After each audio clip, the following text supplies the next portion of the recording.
Selamat pagi pemirsa, apa kabar Anda di pagi hari ini? Senang sekali saya Graciela Taime dapat menjumpai Anda dalam Berita Papua. Sejumlah berita menarik dan teraktual telah dirangkum tim redaksi kami.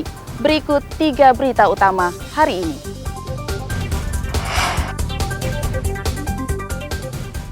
Kesal belum diangkat menjadi ASN, puluhan tenaga honorer berunjuk rasa di kantor kepegawaian daerah Papua Barat. 5 kompi Brimob disiagakan di sejumlah daerah rawan saat pengesahan Undang-Undang Otonomi Baru hari ini. Kejaksaan Tinggi Papua usut dugaan korupsi pemasangan kabel listrik di Kabupaten Pegunungan Bintang yang diduga merugikan negara 17 miliar rupiah.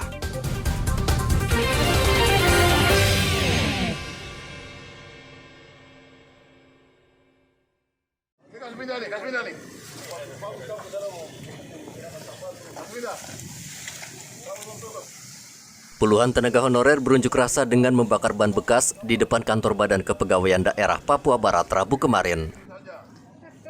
Mereka menuntut diangkat menjadi pegawai negeri sipil atau ASN. Salah satu pengunjuk rasa sempat histeris karena emosi setelah puluhan tahun bekerja di Pemprov Papua Barat belum juga diangkat menjadi ASN.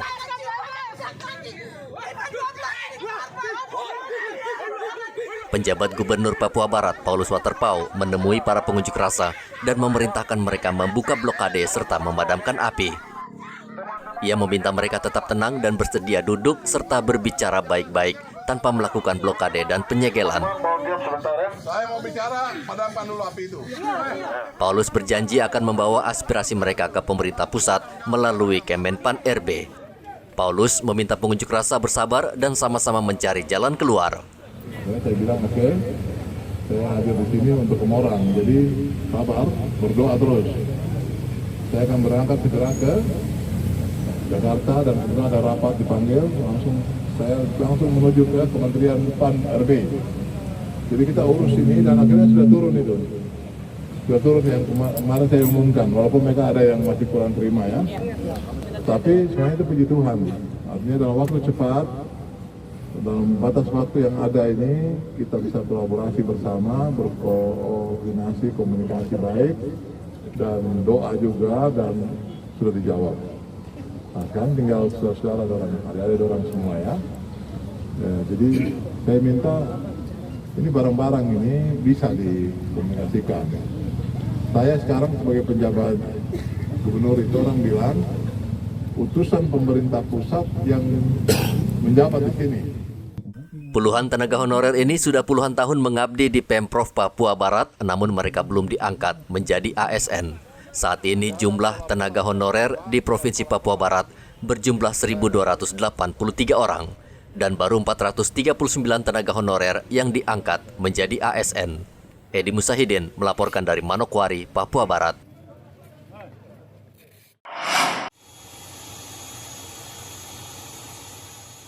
Kepolisian daerah Papua menyiagakan 5 kompi Brimob untuk mengamankan Papua saat pengesahan Undang-Undang Otonomi Baru hari ini. 500 personel Brimob Nusantara dikirim Mabes Polri untuk membantu kepolisian daerah Papua, terutama di wilayah rawan penembakan kelompok bersenjata seperti di Wamena, Nabire, Intan Jaya, dan Mimika. Kapolda Papua Irjen Matius Fakiri mengatakan ratusan personel Brimob ditambah dengan 800 personel Polda Papua akan menjaga seluruh wilayah mengantisipasi unjuk rasa penolakan daerah otonomi baru. Penambahan pasukan ini menurut Matius tidak akan mengganggu kekuatan pasukan yang saat ini ditempatkan di wilayah rawan konflik. Bahwa apapun yang akan berkembang dari situasi sebentar lagi di ketuk palu tentang pengesahan terhadap BOP, kita harus mengantisipasi.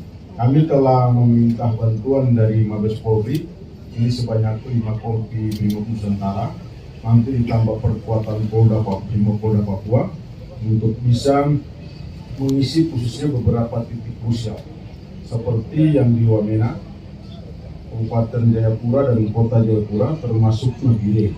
Ini kita akan mempersiapkan perkuatan untuk mengantisipasi apabila ada sebagian masyarakat yang masih menolak tetapi membuat aksi-aksi untuk membenturkan saya berharap sebagaimana saya mengatakan berulang kali, yang tolak silakan tetapi tidak boleh mengganggu yang lain. Itu pun yang menerima silakan tetapi tidak boleh mengganggu lain, sehingga tidak bisa kelihatan seolah-olah kita yang ada di Papua tidak kelihatan. Biarlah ini jalan, dan saya berharap semua masyarakat meyakini. Tentunya pemerintah tidak bermaksud untuk membicarakan masyarakat. Ini harapan saya selaku Kapolda. Saya sekali lagi berharap, mari kita tinggalkan kepentingan pribadi yang berusaha menghasut kepada hal-hal yang negatif. Biarlah semua kedamaian, ketentraman di tanah Papua ini kita jaga bersama. Karena kenyamanan ini adalah milik dari kita yang ada di tanah Papua. Sementara itu di Mimika, jelang putusan penetapan ibu kota provinsi Papua Tengah, situasi di kota Mimika aman. Aktivitas warga tetap berjalan normal seperti biasa. Kepolisian menghimbau masyarakat agar tetap menjaga ketertiban dan keamanan di kota Timika. Situasi kondisi secara umum di Kabupaten Mimika sampai dengan pagi hari ini masih kondusif. Ya, harapannya ke depannya sampai pun nanti ada keputusan dari DPR pusat, situasi ini masih bisa tetap sama-sama kita jaga, kita pelihara, karena bagaimanapun juga ini rumah kita. Ya, Mimika ini rumah kita, tidak mungkin kita mau merusak rumah kita sendiri. Itu aja intinya. Untuk langkah-langkah antisipasi tetap dari kami pihak kepolisian, kemudian dari BRIMOB, kemudian di backup juga dari TNI. Kita akan lakukan langkah-langkah ataupun upaya-upaya kepolisian dalam mengantisipasi hal-hal yang dimungkinkan bisa terjadi pada saat pengumuman nanti. Ada PKU dari Polda kan? Sementara belum, baru yang di Timika. Ada potensi gangguan komunikasi? Untuk saat sekarang ini itu untuk konsumsi kami pergi dulu. Nanti kalau seandainya, mudah-mudahan tidak ada. Ya, semoga kita berdoa semuanya untuk situasi Mimika tetap terpelihara seperti saat yang sekarang. Rancangan Undang-Undang Otonomi Baru Papua menjadi 4 provinsi menuai gelombang protes. Bahkan unjuk rasa penolakan beberapa waktu lalu sempat ricuh dan memakan korban jiwa. Pemerintah pusat menilai pemekaran wilayah dapat mempercepat pembangunan dan mensejahterakan orang asli Papua. Dari Jayapura dan Mimika, Tim Liputan melaporkan.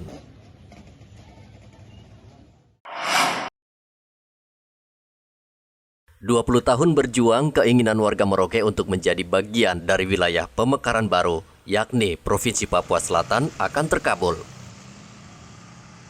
Hari ini, rancangan Undang-Undang Pemekaran Wilayah akan disahkan DPR RI menjadi undang-undang. Merauke akan menjadi salah satu dari 3 kabupaten di Provinsi Papua yang ditetapkan menjadi ibu kota provinsi.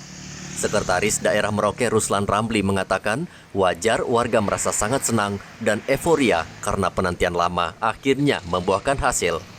Ruslan juga memuji perjuangan pemerintah daerah selama ini. Kegembiraan kita dari penantian selama kurang lebih 20 tahun.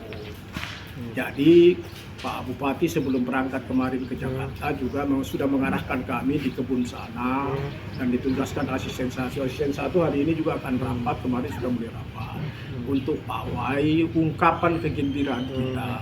Itu baru ungkapan kegembiraan.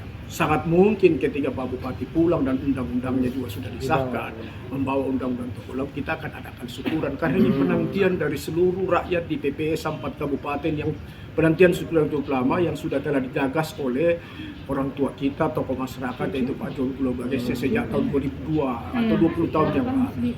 Kan begitu. Yang dilibatkan siapa? Tentunya tokoh masyarakat, semua unsur ini. Karena kan yang dapat efeknya ini bukan hanya pegawai, tapi seluruh kita yang ada di wilayah selatan. Akan ada pertumbuhan ekonomi baru, akan ada pelayanan publik yang lebih luas. Misalnya yang tadinya urusan jalan, yang kewenangan provinsi yang tadinya di Papua tentunya sudah ke PPS, kan rentang kendalinya semakin dekat. Berarti masyarakat kan semua diharapkan berpartisipasi untuk sama-sama kita bergembira atas pengesahan undang-undang itu. Jadi kita akan himbau untuk sama-sama berpartisipasi bahwa kita semua bersatu padu, bergembira atas penantian yang kurang lebih 20 tahun itu. Provinsi Papua Selatan berbatasan langsung dengan Papua New Guinea. Merauke selama ini dikenal sebagai kabupaten penghasil padi terbesar di Provinsi Papua selain perikanan dan perkebunan. Muhammad Ridwan melaporkan dari Merauke, Papua.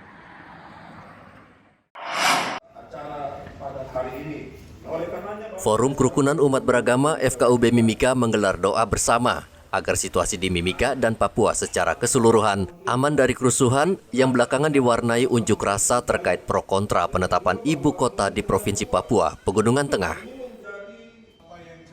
Doa bersama digelar di salah satu aula hotel di Mimika dan dihadiri sejumlah perwakilan pemuka agama, Ormas, TNI Polri, serta pemerintah daerah. FKUB menghimbau warga agar tidak terpancing berbagai isu politik yang justru membuat situasi daerah tidak aman. Doa bersama ini mengangkat tema manusia yang merencanakan, namun Tuhan yang menentukan. Carilah dahulu kerajaan Allah. Kerajaan Allah itu yang di surga itu. Ada yang sudah sampai di surga. Dahulu kerajaan Allah dan kebenarannya, maka segala sesuatu akan ditambahkan kemudian. Marilah waktu yang baik ini kita sediakan buat Tuhan, supaya kerajaan Allah itu datang secara pribadi maupun kelompok di tempat di mana kita berada. Hal yang kedua adalah ketuklah maka pintu akan dibukakan, mintalah maka akan diberikan, carilah maka pendeta dorong tambahkan dulu. Oleh karena itu doa merupakan salah satu bentuk minta kepada Tuhan supaya Tuhan memberikan yang terbaik menurut Tuhan. Kapolres Mimika KBPI Gede Putra mengatakan toleransi antar umat beragama di Mimika sangat tinggi, sehingga ia berharap bisa menciptakan situasi yang aman dan damai. Besar harapan kami untuk kedepannya kontribusi yang sudah diberikan selama ini akan terus berkelanjutan sehingga sama-sama kita bisa menjaga Kabupaten Mimika ini tetap aman, nyaman, dan damai. Saya bersyukur sekali. Ya, sebetulnya sudah ada dalam perencanaan saya juga untuk mengumpulkan ataupun berdiskusi dengan Bapak Ibu sekalian, karena bagi saya kami TNI Polri tanpa dukungan dari seluruh lapisan masyarakat, dari seluruh tokoh-tokoh, baik tokoh pemuda, tokoh agama, dan tokoh-tokoh masyarakat lainnya, kami pun tidak akan bisa bekerja maksimal. Ya. Personil kami terbatas, mata telinga kami terbatas, tanpa bantuan dari Bapak Ibu sekalian, mustahil ya, kita bisa melaksanakan tugas secara maksimal. Untuk itu pada kesempatan ini juga saya memohon dukungan dalam setiap pelaksanaan kegiatan kedepannya nanti sama-sama ya, kita memegang teguh bahwasanya keamanan itu adalah kebutuhan masyarakat Papua, terlebih khusus untuk saudara-saudara kita dari suku Amume dan Kamoro, serta suku kerabatan lainnya yang ada di Kabupaten Mimika. Karena kita tahu bersama bahwa Kabupaten Mimika adalah salah satu kabupaten yang sangat toleransi dengan berbagai agama, suku, budaya, tradisi yang berbeda-beda. Saya juga mengucapkan terima kasih kepada FKUB yang sudah berperan aktif untuk menjaga kedamaian Kabupaten Mimika dari hal-hal yang menyimpang dan bertolak belakang dari visi dan misi Kabupaten Mimika. TNI Polri serta Ormas yang ada di Kabupaten Mimika, mari kita tetap solid menjaga kesatuan dan persatuan agar terwujudnya kedamaian di antara umat beragama. Perdebatan panas mencuat jelang penetapan ibu kota Provinsi Papua Tengah. Kabupaten Mimika dan Nabire berebut ingin menjadi ibu kota Provinsi Papua Tengah menjelang pengesahan Undang-Undang Daerah Otonomi Baru hari ini. Dari Mimika, Papua, Igo Bat Momolin melaporkan.